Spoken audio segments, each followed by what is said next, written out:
নমস্কাৰ ছাত্ৰ ছাত্ৰীসকল, আশা কৰোঁ তোমালোকে ভালে আছা। আজি আমি আলোচনা কৰিম ক্লাছ 9ৰ তোমালোকৰ গণিতৰ যিমানখিনি আহিব লগা আছে তোমালোকৰ এনুৱেল এক্সামত, সেইখিনি মই ইয়াত ইম্পৰ্টেণ্টখিনি দগাই দিম। তোমালোকে ইয়াৰ পৰা চাই ল'বা, ইয়াৰ পৰা তোমালোকৰ বহুতখিনি কমনো পৰিব। গতিকে তোমালোকে ভিডিঅ'টো স্কিপ নকৰাকৈ গোটেইখিনি চাই থাকা। আৰু যিসকলে প্ৰথমবাৰ আহিছে মোৰ চেনেলটো, তোমালোকে কি কৰিবা, চেনেলটো ছাবস্ক্ৰাইব কৰি ৰাখি দিয়া, তেনেহ'লে ভিডিঅ'খিনি সকলোবিলাক চাব পাৰিবা। আমাৰ প্ৰথম বিষয়ত দিয়া আছে পুনৰ আলোচনা।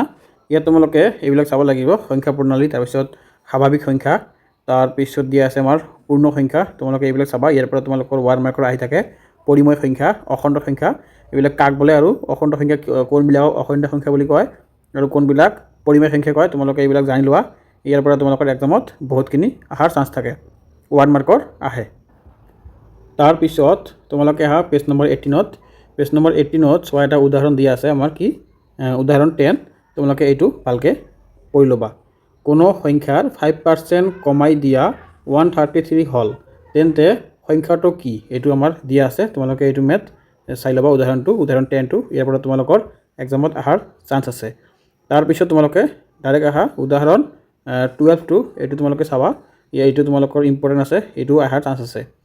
তাৰপিছত তোমালোকে ডাইৰেক্ট আহা উদাহৰণ 14টো, যেনেকুৱা দিয়া আছে, বেংকৰ লেনদেনত শতকৰা হিচাপ, এইটো আমাৰ ইম্পৰ্টেণ্ট আছে। ইয়াৰ পৰা তোমালোকে চাবা উদাহৰণ 15টো চাবা, এইটো ইম্পৰ্টেণ্ট আছে। উদাহৰণ 15টো আমাৰ ইম্পৰ্টেণ্ট আছে ইয়াত, এইটো তোমালোকে চাই ল'বা।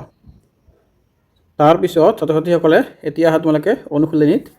অনুশীলনীত কি আছে, R1, অনুশীলনী R1। আমাৰ পেজ নম্বৰ কিমান দিয়া আছে, পেজ নম্বৰ দিয়া আছে আমাৰ 21। পেজ নম্বৰ 21ৰ ভিতৰত তোমালোকে 1 নম্বৰটো আমাৰ ইম্পৰ্টেণ্ট আছে, মই এইফালে দগাই দিছোঁ। 1 নম্বৰটো আছে ইম্পৰ্টেণ্ট। তাৰপিছত 3 নম্বৰটো চাবা, 4 নম্বৰটো চাবা, তাৰপিছত আহা ডাইৰেক্ট 6 নম্বৰটো চাবা। 6 নম্বৰত তোমালোকে 2 নম্বৰটো ইম্পৰ্টেণ্ট আছে, এইটো তোমালোকে চাই ল'বা।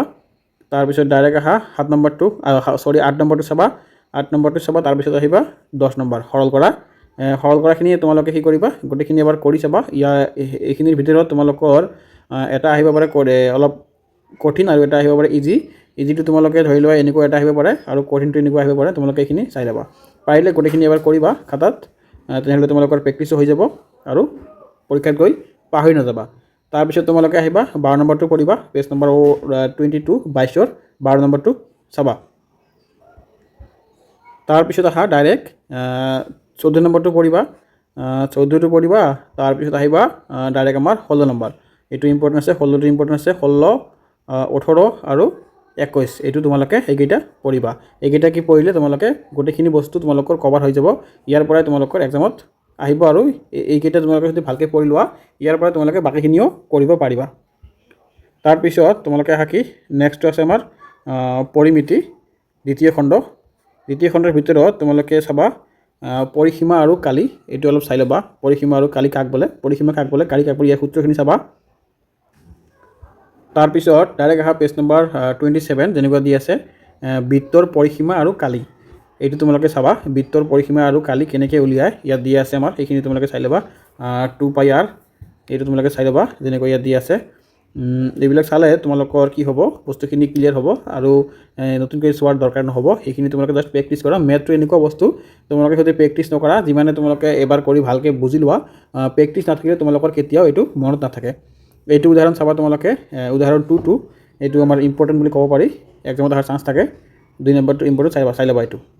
তাৰপিছত 3 নম্বৰটো ইমান এটা নালাগে, এইটো নাচালে হ'ব, 2 নম্বৰটো চালে হৈ যাব।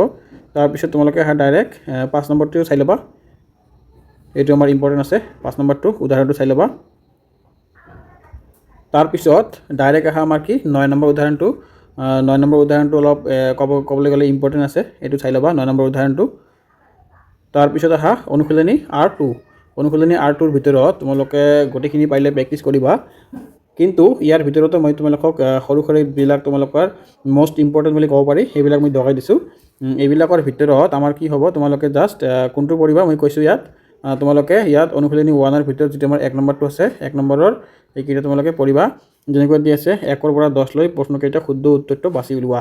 এইবিলাক হ'ল তোমালোকৰ 1 মাৰ্কৰ কুৱেশ্যন, মাল্টিপুল চইচ। এইবিলাক তোমালোকে পঢ়িবা, 1 নম্বৰখিনি 1ৰ পৰা আমাৰ 10 লৈ। এইবিলাক আৰু কৈ নাযাওঁ, বহুত ডাঙৰ হ'ব ভিডিঅ'টো, তোমালোকে এইখিনি পঢ়ি ল'বা। 10লৈকে ইয়ালৈকে দি আছে MCQ টাইপ কুৱেশ্যন, এইখিনি তোমালোকে পঢ়ি ল'বা।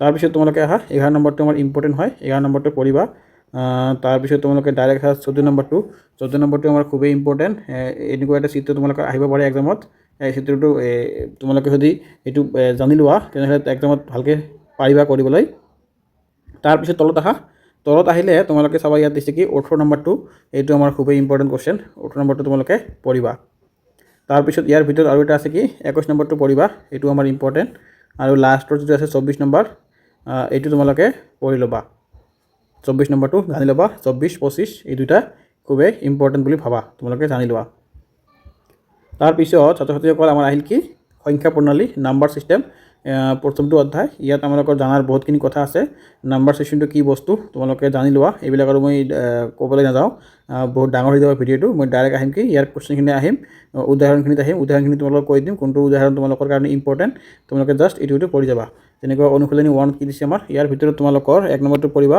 2 নম্বৰটো আছে ইম্পৰ্টেণ্ট আৰু 4 নম্বৰটো আছে ইম্পৰ্টেণ্ট এই তিনিটা ইয়াত পঢ়িবা তাৰপিছত দি আছে কি অপৰিমেয় সংখ্যা কি বস্তু এইবিলাক তোমৰা জানি ল'বা আৰু অপৰিমেয় সংখ্যাৰ উদাহৰণখিনি জানি ল'বা ইয়াৰ পৰা তোমালোকৰ বহুতখিনি আহিব পাৰে তাৰপাছত আছে পাইথাগোৰাছৰ সূত্ৰটো তোমালোকে জানি ল'বা পাইথাগোৰাছৰ সূত্ৰ কি বস্তু এইটো তোমালোকে জানি ল'বা